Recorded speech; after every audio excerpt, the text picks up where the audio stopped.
Welcome back दोस्तों, कैसे हैं आप सब। आज की कहानी की शुरुआत में मिमी को देखते हैं जो अभी रोड क्रॉस कर ही रही थी, पर तभी उसका एक कार से एक्सीडेंट होने वाला था। पर सही टाइम पर चैन आकर उसे बचा लेते हैं और उसी समय मिमी को अपने सारे पास्ट लाइफ याद आ जाते हैं, जिससे उसे पता चलता है कि वो अब तक ये लाइफ को मिलाकर 32 लाइफ जी चुकी है और वो उसी समय बेहोश हो जाती है। और जब मिमी को होश आता है तब वो एक अनजान सी जगह पर अपने आप को देखती है, जो देखकर वो बिल्कुल भी समझ नहीं पा रही थी कि आखिर ये जगह है कौन सी। और तभी वहाँ पर एक बैठा मार्क्समैन उससे कहता है कि ये तुम्हारा 32 लाइफ था जो तुम अब तक जी चुकी हो। तब मिमी उससे पूछती है कि आखिर उसके साथ ये सब हो क्यों रहा है। वो जब भी 25 साल की होती है तब उसकी जान चली जाती है। तब उस पर वे मार्क्समैन उससे कहता है कि उसका जान इसलिए जा रहा है क्योंकि उसको जो लाइफ में पर्पस मिला गया है वो उसने अब तक पूरा नहीं किया गया है। और मिमी का पर्पस ये था कि चैन को किसी भी हाल में उसे बचाना था, पर वो हर लाइफ में फेल हो जाती थी। तब मिमी इस पर गुस्से से कहती है कि उसका जान बचाना मेरा काम नहीं है। तब उस पर मार्क्समैन कहता है कि उस इंसान का डेस्टिनी तुमसे हर लाइफ में प्यार करना है और तुम्हारा डेस्टिनी यही है कि तुम्हें उसे किसी भी हाल में बचाना है। अगर तुम उससे बचाने में सक्षम हो जाती हो तब तुम इस साइकिल से निकल सकती हो। तब मिमी गुस्से से कहकर उससे कहती है कि हाँ, मैं इस टास्क को इस बार ज़रूर पूरा करूँगी और इस डैम साइकिल से ज़रूर निकल के रहूँगी। और फिर मिमी का दोबारा जन्म होता है और ये इसका 33 लाइफ होता है। और इस लाइफ में मिमी अभी एक बार में काम कर रही थी और जब मिमी अपने काम करते हुए एक बुढ़ऊ को सर्व कर रही थी जो बहुत ज़्यादा बदतमीज़ था, तब वो इंसान मिमी के साथ बदतमीज़ी करने लगता है। पर तभी वहाँ पर चैन आकर उसे बचा लेते हैं और मिमी उसे देखते ही पहचान जाती है कि आखिर वो है कौन। और पर चैन को अपना कोई भी पास्ट लाइफ याद नहीं था और ना वो जानता था कि वो मिमी से कितना प्यार करता है। हर लाइफ में मिमी के लिए अपनी जान को गंवाता था, पर मिमी के दिमाग में बस एक यही टास्क था कि किसी भी हाल में चैन को किसी भी तरह से बचाना है जिससे वो इस साइकिल से बाहर निकल सके। फिर उसके बाद मिमी अपने काम को पूरा कर अपने घर पर जाती है, जहाँ पर उसके मॉम, डैड और उसका भाई सभी उसके मंथली इनकम का वेट कर रहा था। और जब ब्रदर अपने डैड को कहता है कि उसकी बहन से पैसे मांगने को, तब डैड उससे कहते हैं कि अब तक तुम्हारा मंथली इनकम तो आ ही चुका होगा, तो तुम अपने भाई को दे दो, क्योंकि उसके ट्यूशन फ़ी को पूरा करने के लिए उसके टीचर उसे फोर्स कर रहे हैं। तब मिमी उससे गुस्से में कहती है कि वो इतना बड़ा हो गया है तो वो अपना पैसा खुद अब कमा सकता है, जिस पर डैड बहुत ज़्यादा गुस्से से उसे कहते हैं कि तुम इसकी बड़ी बहन हो तो तुम्हारा ये रिस्पॉन्सिबिलिटी है कि तुम अपने छोटे भाई का खर्च उठाओ। जिस पर मिमी कहती है तो आप तो हमारे डैड हैं, तब तो आपका ये सबसे बड़ा रिस्पॉन्सिबिलिटी है कि हम सब का आपको खर्चा उठाना चाहिए। जो बात सुनकर डैड बहुत ज़्यादा गुस्सा होते हैं, पर मिमी को अब इससे कोई फ़र्क नहीं पड़ रहा था और उन्हें लास्ट वार्निंग देते हुए कहती है कि आज के बाद से मैं अपना कोई भी कमाई तुम सब पर बिल्कुल भी खर्चा नहीं करने वाली हूँ। और बाहर जाकर मिमी अपने ये लाइफ के बारे में भी सोचकर बहुत बुरा फील कर रही थी, क्योंकि उसके हर लाइफ में ऐसा ही सिचुएशन होता था। पर मिमी इस बार डिसाइड कर चुकी थी कि इस बार ऐसा कुछ भी नहीं होगा। और अगले दिन मिमी एक कंपनी में इंटरव्यू देने के लिए जा रही होती है, पर उसका बैड लक वो वहीं पर गिर जाती है जाने से पहले ही, और जिस पर वो बहुत ज़्यादा गुस्सा कर रही थी कि आज उसका न्यू ड्रेस भी ख़राब हो गया उसके बैड लक के कारण। पर मिमी जब कंपनी के अंदर जाती है तभी एक आदमी उसे टकरा जाता है, जिसके कारण वो गिरने ही वाली थी, पर चैन उसे पकड़ लेते हैं, जिसके कारण मिमी बच जाती है। और चैन को देखते ही मिमी खुश हो जाती है, क्योंकि उसका टास्क पूरा होगा भी तो चैन की वजह से ही ना। फिर मिमी बताती है कि वो इसके ही कंपनी में आज इंटरव्यू देने आई है और उसके हाथ में कुछ ब्लू ड्राफ्ट देखकर चैन पूछते हैं कि ये ड्राफ्ट क्या तुम्हारा है। तो जिस पर मिमी कहती है कि हाँ, ये ड्राफ्ट मेरा है और मैंने ही इसे बहुत मेहनत से बनाया है। तब चैन उसे अपना कंपनी का कार्ड देते हैं और कहते हैं कि अच्छा होगा कि आज के इंटरव्यू में तुम पास हो जाओ। और फिर उसके बाद कुछ देर बाद देखते हैं जहाँ पर मिमी का इंटरव्यू क्लियर हो चुका था, पर मिमी के पास ज़्यादा वर्क एक्सपीरियंस नहीं था, जिसके कारण से उसे कंपनी में इंटर्न के रूप में काम करने के लिए मौका दिया गया था। तो बात सुनकर भी मिमी बहुत ज़्यादा खुश थी, क्योंकि आज उसके ड्रीम कंपनी में आज पहला दिन था उसके लिए। फिर उसके बाद मिमी के कॉलेज के जाने के बाद मिमी सोचने लगती है कि आखिर उसे किस तरह से चैन को बचाना चाहिए, क्योंकि जब मिमी 25 ईयर की हो जाएगी तब उसका जान चला जाएगा, क्योंकि उसने चैन को उस समय तक अगर नहीं बचाया तो। और उसे किसी भी हाल में ये टास्क पूरा करना था, क्योंकि इस बार मिमी चाहती थी कि वो इस साइकिल से बाहर निकले और अपना पूरा लंबा लाइफ जिए अच्छे तरह से। फिर उसके बाद मिमी प्लान बनाने लगती है कि आखिर चैन को वो अपने करीब कैसे कर सकती है। फिर मिमी चैन को डिनर के लिए इनवाइट करती है और उसी रात चैन भी मिमी के साथ डिनर करने के लिए मान जाता है। और रात में एक रेस्टोरेंट में देखते हैं जहां मिमी और चैन एक दूसरे से मिलते हैं और डिनर के लिए चैन मिमी को थैंक यू कहता है, जिस पर मिमी कहती है कि नहीं, मुझे आपको थैंक यू कहना चाहिए, आपने मेरे प्रोजेक्ट को इतना अहमियत दी है। जिस पर चैन कहते हैं कि तुम्हारा प्रोजेक्ट कंपनी के कंपटीशन के लिए बहुत अच्छा है, जिस पर हमारे कंपनी को तुम्हारे प्रोजेक्ट के कारण से बहुत ज़्यादा प्रॉफिट हो सकता है, तो इसमें तो हमें तुम्हें थैंक यू कहना चाहिए। फिर मिमी अपना कुछ प्रोजेक्ट दिखाती है जिस पर वे अभी काम कर रही थी, और वो प्रोजेक्ट देखकर चैन बहुत ज़्यादा खुश होते हैं कि मिमी इतना मेहनत से अपने प्रोजेक्ट पर काम कर रही है। पर जब चैन मिमी के बहुत करीब थे तब मिमी को वो टाइम याद आता है अपने पास्ट लाइफ का, जब भी चैन मिमी के बहुत करीब थे और मिमी से कितना प्यार करते थे। पर वो सपने से बाहर आते ही मिमी को बहुत ऑकवर्ड लग रहा था और वो वॉशरूम का बहाना कर कर वहाँ से जाने ही वाली थी, पर तभी मिमी चेयर से टकराने के कारण गिरते ही गिरते बच जाती है, क्योंकि चैन उसे पकड़ लेते हैं। फिर चैन मिमी से पूछते हैं कि क्या वो ठीक है, जिस पर मिमी उनसे कहती है कि हाँ वो बिल्कुल ठीक है, और उन्हें बचाने के लिए थैंक यू भी कहती है चैन से। और अब मिमी के घर पर देखते हैं जहाँ मिमी अपना स्किन केयर करते हुए चैन के बारे में सोचते हुए बहुत ज़्यादा खुश हो रही थी। और अब अगले दिन ऑफिस में देखते हैं जहां मिमी चैन के बारे में उनके असिस्टेंट से पूछ रही थी, और तभी वहां पर चैन भी आ जाते हैं।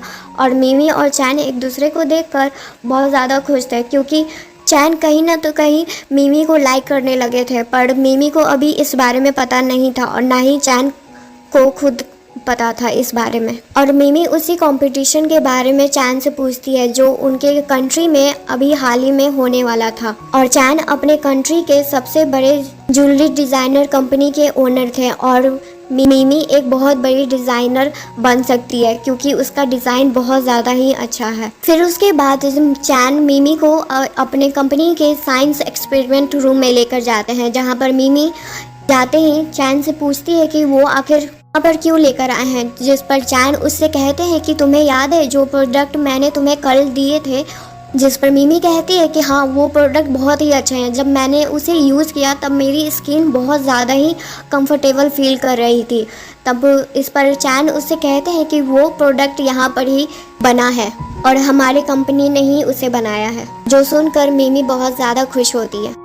फिर उसके बाद चैन उसे एक न्यू प्रोडक्ट के बारे में बताते हैं जिस पर अभी उसकी कंपनी काम कर रही है, और उस प्रोडक्ट में मोती का हेल्प लिया जा रहा है जिससे और स्किन बेटर बनाया जा सके उसकी मदद से। फिर चैन उसे बताते हैं कि मुझे नहीं पता कि आखिर ये एक्सपेरिमेंट काम करेगा या नहीं और आखिर ये पूरा होगा कि नहीं।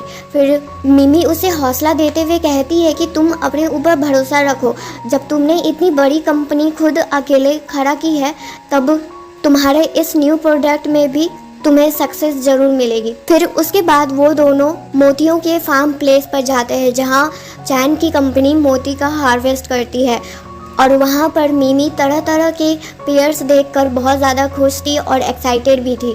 और तभी चैन के पास उसके कंपनी के साइंस लैब से कॉल आता है जिसमें वो लोग उसे बताते हैं कि जो एक्सपेरिमेंट वो बहुत महीनों से कर रहे थे वो आखिर जाकर आज सक्सेस हो चुकी है।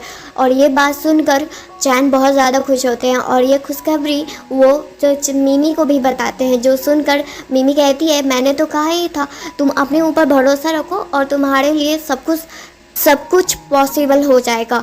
और ये सब सुनकर चैन को तो बहुत अच्छा लग रहा था, और जिस तरह से चैन मिमी को देख रहे थे मिमी को थोड़ा साई फील होने लगा था। फिर मिमी अपने मन में ही कहती है कि तुम यहाँ पर टास्क पूरा करने आई हो, उसके प्यार में दोबारा से पड़ने नहीं। और तभी चैन मिमी से एक बात कहते हैं जो सुनकर मिमी को बहुत ज़्यादा अच्छा लगता है। चैन कहते हैं मिमी से कि वो पहली इंसान है जिसने उस पर भरोसा किया है।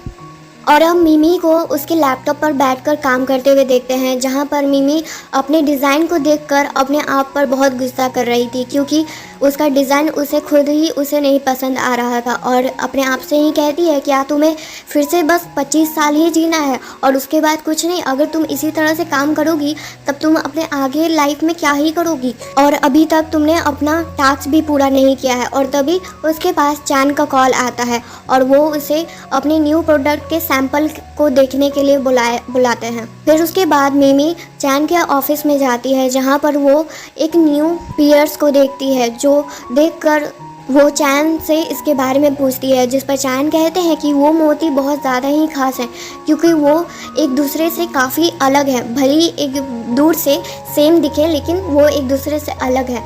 और ये सब देखकर मिमी को एक न्यू आइडिया आता है और वो वहाँ से एक्साइटमेंट पे चली जाती है। और चैन ये बोलते हुए रह जाते हैं कि जो प्रोडक्ट तुम यहाँ देखने आई थी वो तो तुमने देखा भी नहीं। और इधर दूसरी साइड मिमी को अपने न्यू डिज़ाइन के लिए पूरे 100 मिलियन यन मिलते हैं, जो देखकर वो बहुत ज़्यादा खुश होती है और साथ ही उसकी दोस्त भी। और मिमी कहती है कि आखिर वो सपना भी उसका सच हो गया, एक रात में अमीर बनने का। और तभी मिमी के पास लीमो का कॉल आता है और ये नाम सुनते ही और उसका आवाज़ कॉल पर सुनते ही मिमी को थोड़ा शक हो रहा था और उसे ऐसा फील हो रहा था कि वो उसे पहले ही से जानती है। और वहीं पर उसकी दोस्त मिमी का स्किन का तारीफ कर रही थी कि अभी उसका स्किन कितना अच्छा दिख रहा है, जिस पर वो सब सुनकर मिमी उसे वही प्रोडक्ट देती है जो उसके कंपनी ने डिज़ाइन किया था। और ये देते हुए वो वहाँ से चली जाती है। और यहाँ ऑफिस में चैन के सेक्रेटरी चैन को बता रहे थे कि मिमी के न्यू डिज़ाइन के कारण से हमारे कंपनी के सेल्स बहुत ज़्यादा ही इंक्रीज़ हो चुके हैं, जो सुनकर चैन को बहुत अच्छा लगता है। और सेक्रेटरी चैन को और भी सारे टॉपिक पर बता रहे होते हैं। और तभी चैन को याद आता है कि सिर्फ मिमी ही थी जो उस पर शुरुआत से बिलीव कर रही थी कि वो इस प्रोडक्ट में ज़रूर सक्सेस हासिल करेंगे। और उसी दिन चैन और मिमी डिनर पर मिलते हैं, जहां पर चैन मिमी को इसलिए बुलाए होते हैं क्योंकि मिमी के कारण उनके कंपनी को इतने प्रॉफिट अचीव किए थे, जिस पर मिमी कहती है कि इसकी कोई ज़रूरत नहीं थी, ये तो मेरा काम है और इसके लिए मैं तुमसे सैलरी भी लेती हूँ। फिर उसके बाद चैन कहते हैं कि सिर्फ यही रीज़न नहीं है, एक तुम ही वो इंसान हो जो मुझ पर बिलीव किया करती हो। फिर उसके बाद चैन मिमी को एक पियर्स वाला नेकलेस देते हैं, जो देखकर बहुत ज़्यादा मिमी खुश होती है, पर उसे पता था कि ये डिज़ाइन भी उसने ही बनाया था। तब मिमी कहती है कि तुमने ये नेकलेस ख़रीदा है, तब जिस पर चैन कहते हैं कि हाँ, ये नेकलेस मैंने तुम्हारे लिए ख़रीदा है। और फिर उसके बाद चैन मिमी को अपनी गर्लफ्रेंड बनने के लिए प्रपोज़ करते हैं, जिस पर मिमी को वही बात याद आता है कि चैन का ही डेस्टिनी है कि वो हर लाइफ में मिमी से ही प्यार करेगा, जो याद करके मिमी को थोड़ा अच्छा नहीं लगता है, क्योंकि उसे लग रहा था कि ये साइकिल से आखिर मिमी कैसे निकलेगी और चैन भी कैसे आखिर निकल पाएगा। पर वो हिम्मत नहीं हारती है और अपने आप को हौसला देते हुए कहती है कि अभी टाइम है, मैं अपने टास्क में ज़रूर सक्सेस हासिल करूँगी। और ये बात को इग्नोर कर मिमी अपने नेकलेस का तारीफ कर रही होती है। और जब मिमी उसके गर्लफ्रेंड ना बनने पर कुछ भी बात नहीं कहती है, तब चैन इस पर आगे कोई भी बात उससे पूछते नहीं है। पर एक बात ज़रूर पूछते हैं कि आखिर मिमी ने उन्हें कुछ इस बारे में कुछ कहा क्यों नहीं, क्या उनका पहले से ही कोई बॉयफ्रेंड है या वो किसी को लाइक करती हैं। तब मिमी कहती है कि क्या वो थोड़ा समय उसे दे सकते हैं इस पर सोचने के लिए, जिस पर चैन कहते हैं कि हाँ, क्यों नहीं, तुम जितना टाइम लेना चाहती हो सोचने के लिए उतना टाइम ले सकती हो, पर ज़्यादा समय तक वेट मत कराना। फिर अगले दिन मिमी लीमो से मिलने के लिए उसके कंपनी में जाती है और उसे पता लगाना था कि आखिर वो वही लीमो है जिसे वो पहले से जानती है कि नहीं। और इधर चैन का सेक्रेटरी बताता है कि मिस मिमी मिस्टर लीमो से मिलने गई हैं। और ये बात सुनकर चैन को पहले अच्छा नहीं लगता है और वो सोचने लगता है कि आखिर क्या उसका कंपटीशन लीमो से है और इसी कारण से मिमी ने उसे कुछ भी अब तक नहीं कहा है क्या। और जब सेक्रेटरी और भी बात पता लगाने के लिए पूछते हैं, तब चैन इस पर कहते हैं कि इसकी कोई ज़रूरत नहीं है। और इधर लीमो मिमी को ऑफ़र दे रहा था कि वो उसके कंपनी में आ जाए और वो उसे बहुत ज़्यादा ही पैसे देंगे जितना उसे प्रेजेंट कंपनी से अभी मिल रही है। और ये सब सुनकर मिमी को बहुत ज़्यादा गुस्सा आता है, क्योंकि वो इंसान उसे अपने प्रेजेंट कंपनी को धोखा देने के लिए कह रहा होता है और इस ऑफर के लिए मिमी साफ मना कर देती है और वहाँ से चली जाती है। पर लीमो का ईगो हर्ट हो जाता है और वो कहता है कि तुम वेट करो मिमी, मैं तुमसे बदला लेकर रहूँगा, मेरा इंसल्ट करने वाला कोई भी नहीं है। और इधर दूसरी साइड मिमी के पास उसके मम्मी का कॉल आता है।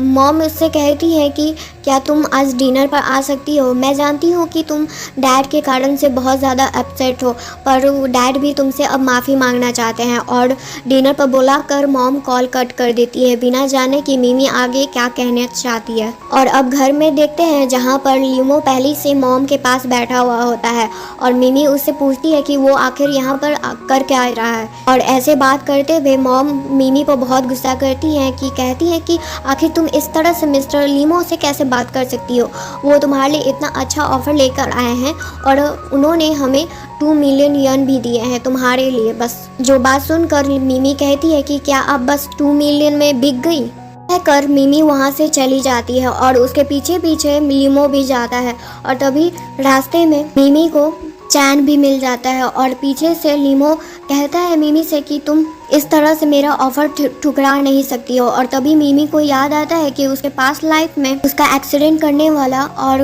उसकी वजह से ही चैन का जान जाने वाला इंसान कोई और नहीं बल्कि लीमो ही है। और लीमो कहता है कि तुम्हारी मॉम ने मुझसे पैसे लिए हैं तो अब तुम्हें मेरे कंपनी के लिए काम करना ही होगा। और अभी मिमी के पास कोई भी आइडिया नहीं था कि आखिर वो कैसे लीमो से निपटे और तभी मिमी उसके कंपनी में काम करने के लिए मान जाती है। पर चैन उसे अपनी तरफ खींचकर लीमो से कहता है कि मिस्टर ली, मिमी के मॉम ने आपसे जितने भी पैसे लिए हैं मैं उसके डबल देने के लिए तैयार हूँ। तो बात सुनकर लीमो बहुत ज़्यादा गुस्सा होता है और चैन को एक मुक्का मारता है जिसके कारण से चैन स्टेयर्स के पास ही था और वो सीढ़ी से नीचे गिर जाता है और उसे बहुत ज़्यादा ही चोट लग जाता है। और अब हॉस्पिटल में चैन के ऑपरेशन होने के बाद भी चैन नहीं बच पाया था और तभी मिमी वही प्लेस पर वापस आ चुकी थी जहाँ पर उसने मार्क्समैन को चुनौती दी थी कि वो इस बार इस टास्क को कंप्लीट करके रहेगी। तब मार्क्समैन उससे पूछता है क्या तुम इस बार फिर से फेल हो गई। तब मिमी उदासी से कहती है कि आखिर उसे क्यों इतनी सज़ा मिल रही है, अगर मेरी गलती के कारण उसे सज़ा मिलेगी तो मुझे बिल्कुल भी अच्छा नहीं लगेगा। तब मार्क्समैन कहता है कि ये उसकी डेस्टिनी है, इससे वो कहीं भी भाग नहीं सकता है और अगर मैं तुम्हें एक और चांस दूंगा तो क्या तुम इस बार पास कर पाओगी। तब मिमी पूरे कॉन्फिडेंस से कहती है कि इस बार चाहे कुछ भी हो जाए मैं वो इंसान होंगी जो चैन को बचाएगी। और अब मिमी अपने 34th लाइफ में होती है जहाँ पर वो उसी कंपनी की CEO बन चुकी थी। और तभी मिमी की सेक्रेटरी उसके पास आती है उसका आज का शेड्यूल बताते हुए और मिमी को ज़्यादा समय नहीं लगता है कि आखिर वो अभी है कहाँ पर उसे ये जानना है कि इस बार चैन उसके सामने किस तरह से आएगा।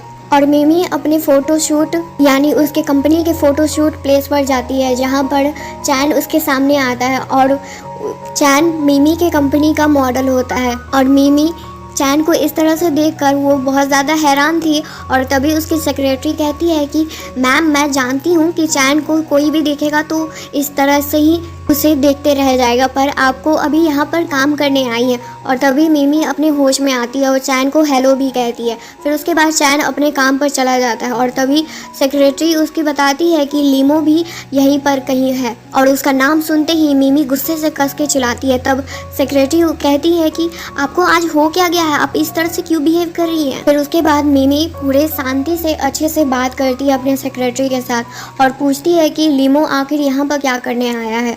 तब सेक्रेटरी बताती है कि उसका भी आज यहाँ पर कुछ काम है। फिर उसके बाद मिमी रेडी होकर बाहर आती है और मिमी के सामने लीमो आकर कहता है कि तुमने मेरा नाम बुलाया था, मैंने सुना था, क्या काम है तुम्हें मुझसे। तब मिमी ऑकवर्ड होते हुए लीमो को पहले हेलो कहती है और लीमो से पूछती है कि आज का दिन तुम्हारे लिए कैसा था। तब लीमो कहता है कि तुम तो जानती हो हम दोनों की कंपनी सेम है और हमारी कंपनी भी बिल्कुल सेम काम करती है और मुझे तुमसे मिलकर हमेशा अच्छा लगता है। तब मिमी अपने मन में कहती है तुम जैसे बेशरम इंसान को मैं कैसे नहीं जान सकती हूँ, तुम एक नंबर के मर्डरर हो जिसने मेरे और चैन का लाइफ बर्बाद करके रखा है। हर लाइफ में, पर इस बार तो तुम मेरे हाथ से बचने वाले नहीं हो। मिमी मन ही मन लीमो को तो कोस रही थी, पर सामने से उसके अच्छे से बात करते हुए वहाँ से चली जाती है। और उसके बाद चैन उसके सामने आता है और कहता है कि ये जो ड्रेस है वो थोड़ा फिटिंग नहीं हो रहा है, और उसी में मिमी उस ड्रेस को देखने लगती है। पर तभी मिमी का ध्यान चैन के बॉडी पर जाता है, जो तो मिमी देखते ही रह जाती है। और उसके बाद चैन उनसे पूछते हैं क्या तुमने काफ़ी देख लिया या तुम्हें और देखना है। तब मिमी अपने होश में आती है और ऑकवर्डली उसे सॉरी कहने लगती है, और चैन स्माइल करते हुए अंदर चला जाता है। और उधर सेक्रेटरी मन ही मन हंस रही थी। फिर उसके बाद मिमी सभी के लिए कॉफ़ी लाने के लिए कह देती है अपनी सेक्रेटरी को। पर ये सब नज़ारा लीमो भी देख लेता है और गुस्से से चैन को देखते हुए कहता है कि मैं जिस लड़की को प्यार करता हूँ उस पर तुम अपना नज़र कैसे गड़ा सकते हो। तुमने ये अच्छा नहीं किया। अब तुम देखो मैं तुम्हारे साथ क्या करता हूँ। तुम्हारा करियर तो इस तरह से बर्बाद करूँगा कि तुम दोबारा खड़े नहीं हो सकोगे। फिर उसके बाद चैन का फ़ोटोशूट स्टार्ट होता है, और फ़ोटोशूट ख़त्म होने के बाद सभी स्टाफ को सेक्रेटरी कॉफ़ी बांटती हैं, और चैन के लिए तो मिमी खुद ही कॉफ़ी उन्हें देती हैं। और आज के फ़ोटोशूट पर वो दोनों जब बात कर रहे थे तभी वहाँ पर लीमो मिमी को आज लंच पर इनवाइट करने के लिए उससे पूछ रहा था। पर मिमी को बहुत अननोइंग फील हो रहा था कि कितना बेशरम इंसान है, जब एक बार मैंने मना कर दिया है तब बार बार मुझसे पूछता क्यों है ये।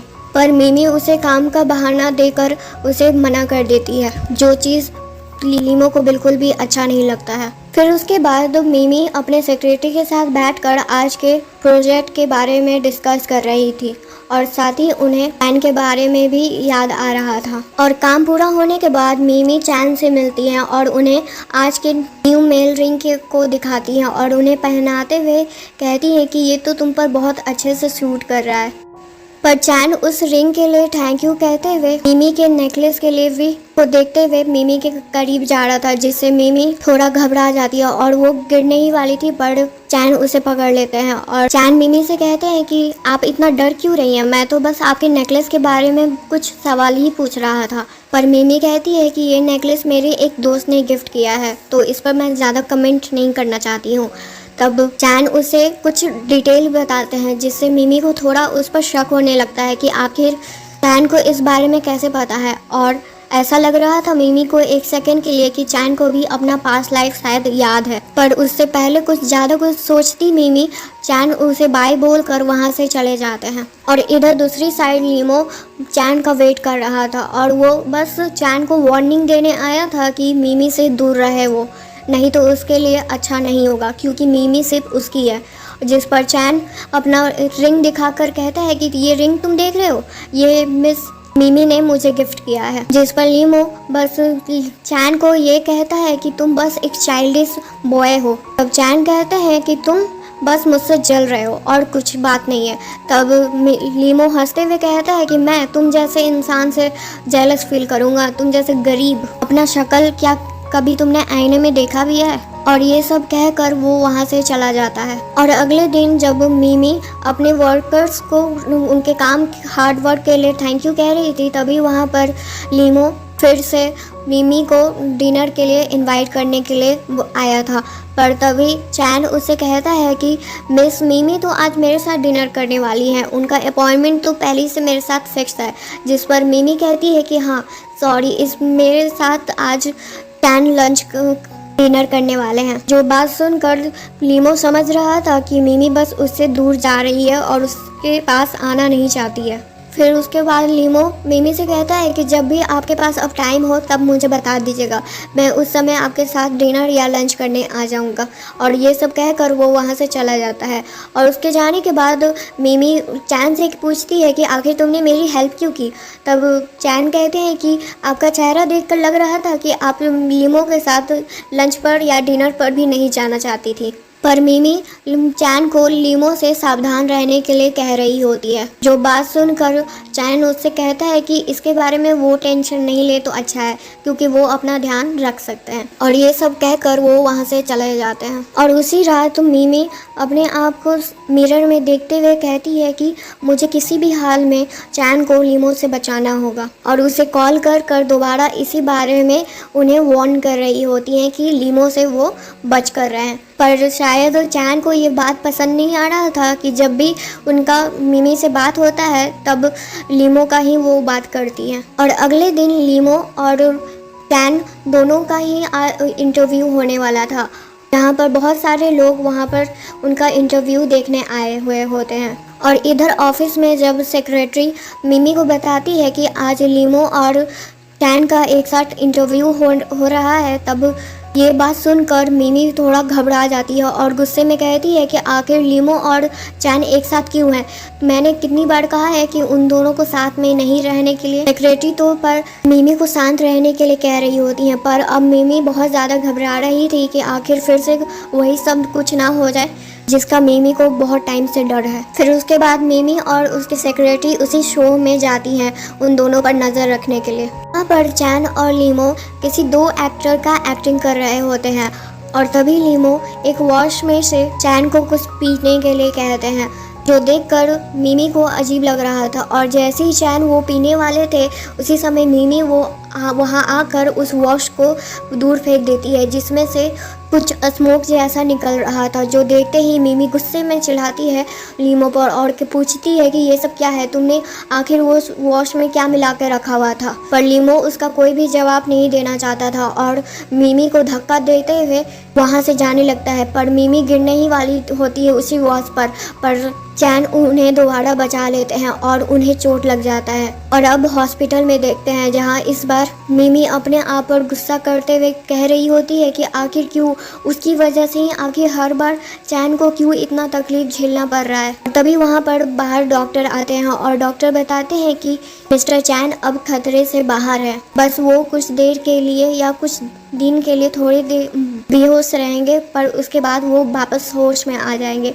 और अब मिमी चैन के पास बैठकर उसका वेट कर रही थी होश में आने का, और उनकी सेक्रेटरी उन्हें बस इतना कह रही थी कि वो जाकर घर पर रेस्ट कर ले। 2 दिन से वो इसी तरह से वहाँ पर चैन के पास बैठी हुई है, पर मिमी कहती है कि जब तक चैन को होश नहीं आता है तब तक वो यहाँ से कहीं भी नहीं जाएगी। और चैन को उस हालत में देखकर मिमी बस अपने आप को ब्लेम कर रही थी कि यहाँ तक भी जो भी कुछ चैन के साथ हुआ है सिर्फ उसके कारण हुआ है। अगर वो इसके लाइफ में नहीं होती तो आज चैन अच्छे से अपनी लाइफ जी रहे होते। पर तभी चैन को होश भी आ जाता है और वो कहते हैं कि तुम कैसे इस तरह से अपने बारे में बोल सकती हो, तुम्हें पता है कि मुझे ये सब सुनकर बिल्कुल भी अच्छा नहीं लगेगा। और उन्हें होश में देखकर मिमी बहुत ज़्यादा खुश होती हैं। फिर चैन मिमी का नेकलेस देखकर कहते हैं कि ये नेकलेस तुम पर बहुत अच्छा लग रहा है। और जब दोनों ही उस नेकलेस को एक साथ टच करते हैं तब उन दोनों को एक साथ ही अपना पास्ट लाइफ का मेमोरी याद आ जाता है। पर मिमी चैन से पूछती है कि क्या तुम्हें हर समय अपना पास्ट लाइफ का मेमोरी याद था? तब चैन इस पर कहते हैं नहीं, जब भी मैं इस नेकलेस को टच करता था हर लाइफ में तब मुझे अपना पास्ट लाइफ का मेमोरी याद आ जाता था। जिस पर मिमी भी कहती है कि हाँ, उसके साथ ही बिल्कुल ऐसा ही होता था। फिर उसके बाद मिमी चैन से सॉरी कहती है क्योंकि उसके वजह से ही चैन अपने हर लाइफ में उस तरह से उन्हें मरना पड़ता था। जिस पर चैन ये बात सुनकर मिमी से कहते हैं वो सिर्फ अपने प्यार को बचाने के लिए मरते थे, अब चाहे इसके लिए कितनी बार ही मरना क्यों ना पड़े उन्हें। पर मिमी कहती है कि मुझे तुम्हें एक बात बतानी है, मेरे पास अब ज़्यादा समय नहीं है और मुझे नहीं पता कि मैं यहाँ से कब चली जाऊँगी, पर चाहे मुझे ये मौका दोबारा मिले या ना मिले, पर मैं उससे पहले ही तुम्हें एक बात बताना चाहती हूँ। और मिमी उन्हें अपना दिल का बात बता देती हैं कि वो इतना उससे प्यार करती हैं। और फिर से मिमी को उसी जगह पर देखते हैं जहाँ पर मिमी को हम लोग स्टार्टिंग में देखे थे। मिमी उस मार्क्समैन से पूछती है कि क्या मेरा अब टास्क पूरा हो गया, पर ये कहते हुए मिमी को बहुत ज़्यादा ही बुरा लग रहा था। और मिमी पूछती है क्या मैं अब उसे कभी भी नहीं देख पाऊँगी। तब वो मार्क्समैन मिमी के पास आकर उनसे पूछते हैं क्या तुम उसे दोबारा देखना चाहती हो। तब मिमी पूछती है क्या वो उसे देख सकती है। तब मार्क्समैन वही सेम बात कहते हैं जो चैन मिमी से कहा करते थे। और तब मिमी मार्क्समैन का मार्क्स हटाती है और उन्हें पता चलता है कि वो कोई और नहीं, वो बल्कि उनके ही चैन है। चैन फिर कहते हैं कि तुम्हें तो मैंने शुरुआत में ही बताया था कि हमारी डेस्टिनी एक साथ ही है। और अब मिमी बहुत ज़्यादा खुश थी क्योंकि आज वो अब चैन के साथ थी, अब उसे कोई भी प्रॉब्लम नहीं था और अब मिमी और चैन एक दूसरे के साथ बहुत ज़्यादा ही खुश थे। और फिर कुछ देर बाद वहाँ पर लीमो को देखते हैं जो बहुत ज़्यादा गुस्से में था और चैन से पूछता है कि आखिर यहाँ पर कर क्या रहा है, क्या वो नहीं जानता कि वो है कौन। इस पर चैन कहता है कि मुझे नहीं मतलब आखिर तुम इंसान हो क्या, पर तुम्हारे पापों के कारण तुम्हें दोबारा इंसान का लाइफ नहीं मिलने वाला है। जो बात सुनकर लीमो बहुत ज़्यादा गुस्सा होता है और चैन उसे बताता है कि तुम्हारा नेक्स्ट लाइफ एक चूहे का होगा। और यहीं पर हमारी स्टोरी ख़त्म हो जाती है। थैंक यू दोस्तों यहाँ तक हमारी स्टोरी सुनने के लिए। अगर आपको वीडियो पसंद आए तो प्लीज़ इसको लाइक एंड सब्सक्राइब ज़रूर कीजिए।